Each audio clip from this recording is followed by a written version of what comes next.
अब पूर्वोत्तर भारत के लिए रिजर्वेशन, पूर्वोत्तर भारत के लिए, पूर्वोत्तर भारत भी बहुत पिछड़ गया, असम मेघालय त्रिपुरा मिजोरम वो सब एरिया पिछड़ गए थे, तो उनके लिए भी शेड्यूल 6 रख दिया गया। अब शेड्यूल 6 क्या कहता है, सुनो ध्यान से, अल्लाह नहीं करोगा कोई तो अभी संप्रभुता मेरी हाथ में है। यहाँ ये राज्य काफी पिछड़ गए थे और यहाँ पर खनिज संपदा, नेचुरल रिसोर्सेज बहुत ज्यादा थे।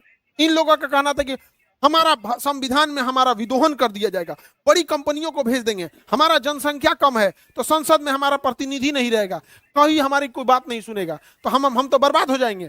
तब अंबेडकर साहब कहे कि ना ना ना, बर्बाद नहीं हो गया। शेड्यूल 6, शेड्यूल 6 मतलब अनुसूची 6, शेड्यूल 6 में कहा गया है कि जो जो राज्य शेड्यूल 6 में आएगा, असम मेघालय त्रिपुरा मिजोरम, असम मेघालय त्रिपुरा मिजोरम, असम मेघालय त्रिपुरा में, तो इस एरिया में किसी कंपनी को, किसी होटल को, किसी फैक्ट्री को, बड़ी कंपनी को अगर जमीन खरीदना है तो वहां के लोकल लोगों का नियम चलेगा, न कि वहां संसद का नियम या supreme court, high court, district court का चलेगा। वहां के लोकल लोग अगर इन्वायरमेंट क्लियरेंस देंगे तो चलेगा, अदरवाइज में नहीं चलेगा। अब बताइए, वहां का जंगल आज भी सुरक्षित है पूर्वोत्तर का, वहां के खनन आज भी सुरक्षित है, बचा के कौन रखा है, शेड्यूल 6। ऐसे ही जम्मू कश्मीर में, लद्दाख में सबसे ज्यादा खनिज है, लेकिन लद्दाख में बर्फ इतना है और वहां सबसे ज्यादा सेंसिटिविटी है, बहुत ज्यादा खनन हो जाएगा, बहुत ज्यादा अगर प्रदूषण होगा, फैक्ट्रीज लगने लगेंगी, होटल खुलने लगेगा, इंडस्ट्रियलाइजेशन होगा, यहाँ का बर्फ पिघलेगा, कंपनियां अपना पैसा कमा के लेके चली जाएंगी, वहां के रहने वाले वैसे ही बर्बाद हो जाएंगे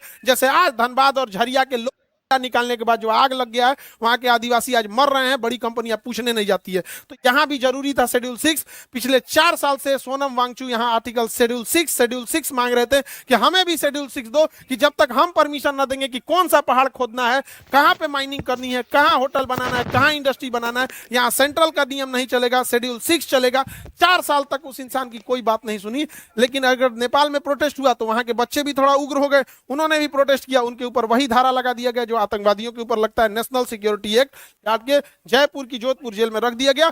हम भीड़ तंत्र वाले लोग को कोई मतलब नहीं बना है कि वो इंसान इस देश के लिए क्या किया था, वो इंसान इस सेना को ठंड में रहने के लिए टेंट दिया था जहां सेना का नेटवर्क नहीं चल रहा था, दुनिया में पहला लाईफाई बना के दिया, वाईफाई नहीं लाईफाई बना के दिया, इतनी ज्यादा इनोवेशन किया, उसके ऊपर 3 इडियट मूवी बनी है। 3 इडियट मूवी में जो वहां पर रणछोड़ दास छांचड़ बना होता है आमिर खान, वो कोई और नहीं, वो सोनम वांगचू है जो आज जेल में है इस भीड़ तंत्र में। समझ में आ गया? भारत में भीड़ तंत्र में यही होता है, बस खुश रहिएगा आप लोग और कुछ नहीं।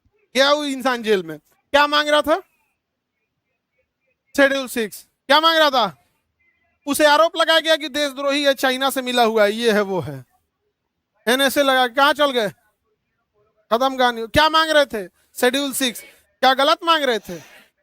आज देखिएगा बर्बाद हो गया। शेड्यूल 6 में न रहने का नतीजा देखिए, 800 किलोमीटर लंबी अरावली पहाड़ी को अब काट दिया जाएगा, क्योंकि कहा गया है कि जो पहाड़ियां कम ऊंची हैं उन्हें काट दिया जाएगा। अरावली पहाड़ी जो है वो 93% ऐसी पहाड़ियां हैं जो 100 मीटर से कम नीची हैं।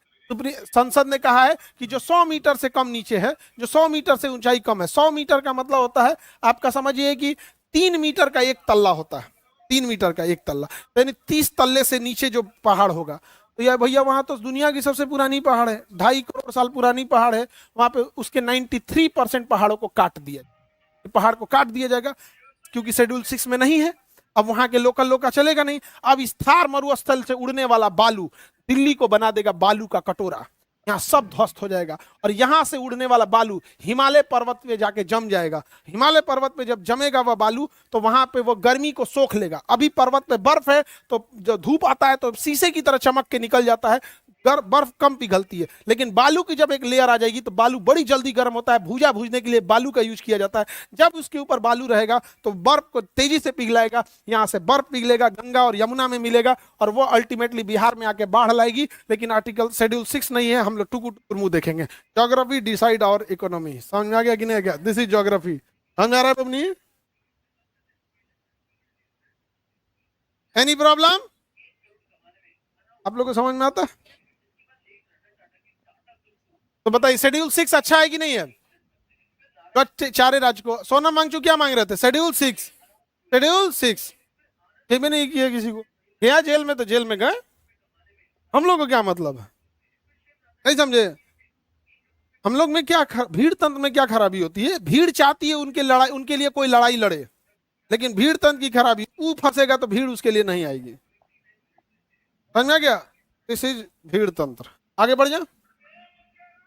उनको सुन जब सीधे जाएगा तो इसके सामने मिलेगा अरावली, सामने मिलेगा अरावली। ले अरावली रोका इसको, अरावली रोके नहीं पाया, अरावली रोक नहीं पाया क्योंकि अरावली समानांतर है। जैसे अगर 10 आदमी आगे से आए तो आपको रोकना है। जैसे देखते हैं बाहुबली में आ जाएगा कटप्पा, ऐसे आएगा दरवाजा उखाड़ के रोक देगा बांस लगा के, सब यहीं रुक जाओ। हिरौआ को देखिएगा पुराने फिल्म में, हिरौआ ऐसे ऐसे पीछे हटेगा और गिर जाएगा, और फिर हिरौआ का गटई दबाएगा, अचानक ऐसे पटक देगा इसे। मैंने हिरौआ का भारत में ना इतना बर्बाद किया है कि हीरो एकदम लास्ट में पासा पलटता है, एकदम लास्ट में बाजी पलटता है, हर फिल्म में लास्ट में पलटता है। तो भारत के लोगों को लगा ना कि हमारा कितनो दिन खराब हो जाए, कितनो हम पढ़ाई नहीं करें, एग्जाम के पहले पासा पलट देंगे। इन फिल्मों ने भारत को बर्बाद कर दिया। नहीं समझ में आ गया? अजीब टाइप का रहेगा, जितना गुंडा रहेगा मारने से पहले गुंडा तलवार लेके ये चट्टा ये बताओ, अगर सामने से अगर कोई आए ऐसे रोके तो रुकेगा, रुक जाएगा। तो जितने पर्वत है उन्होंने सामने से रोका है। अरावली ऐसे रोका, आ जाओ। अब ऐसे कोई भीड़ ऐसे रोका, पूरा भीड़ रोक देंगे, रुकेगा ऐसे। अरावली कैसे रोक रहा है? वैसे ही रोक रहा है, आ जाओ।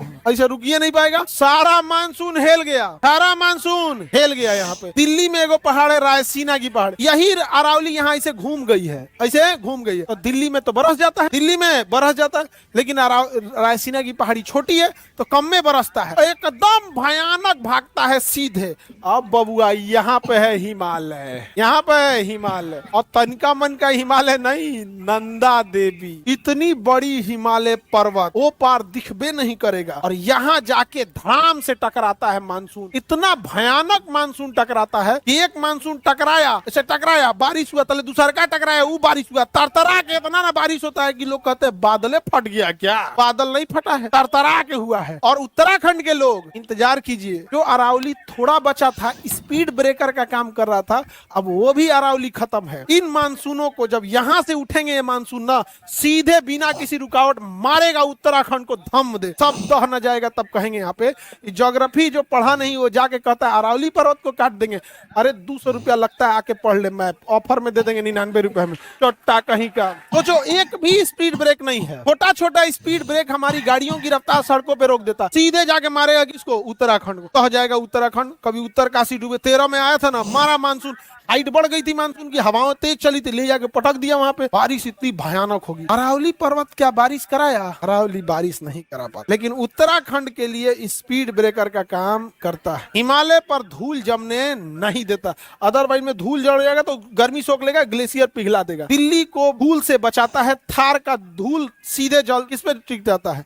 अरावली। थार मरुस्थल कभी भी इस साइड नहीं बस पका, इसलिए राजस्थान के बड़े शहरों को देखना, कोटा, जयपुर, इस साइड में बसे रहेंगे, अजमेर, ये सब अरावली के इस साइड में नेचुरल बैरियर का काम करेगा। आने वाले समय में तुम देख लेना, बहुत दिन दूर नहीं, जब थार मरुस्थल राजस्थान पार करते हुए मध्य प्रदेश में नहीं चला आया, तब रावण के ससुराल तक आ जाएगा। मंदोदरी मंदसौर की थी यहाँ पे मध्य प्रदेश में, रावण का सुनते हैं ससुराल है, पता नहीं लोग बोलते हैं सबको तो उतना कंफर्म नहीं। मंदोदरी वहीं मंदसौर वहां पे ना, लोग कहते हैं कि मंदोदरी यहीं की थी। रावण का तो ससुराल ही हुआ ना, पता नहीं, अभी तो ज्यादा वो लोग बताएगा जो धार्मिक आदमी है, हम लोग को उतना कौन सी बुझाता है। समझ में आ रहा है कि नहीं आ रहा है? अरावली जरूरी है कि नहीं है?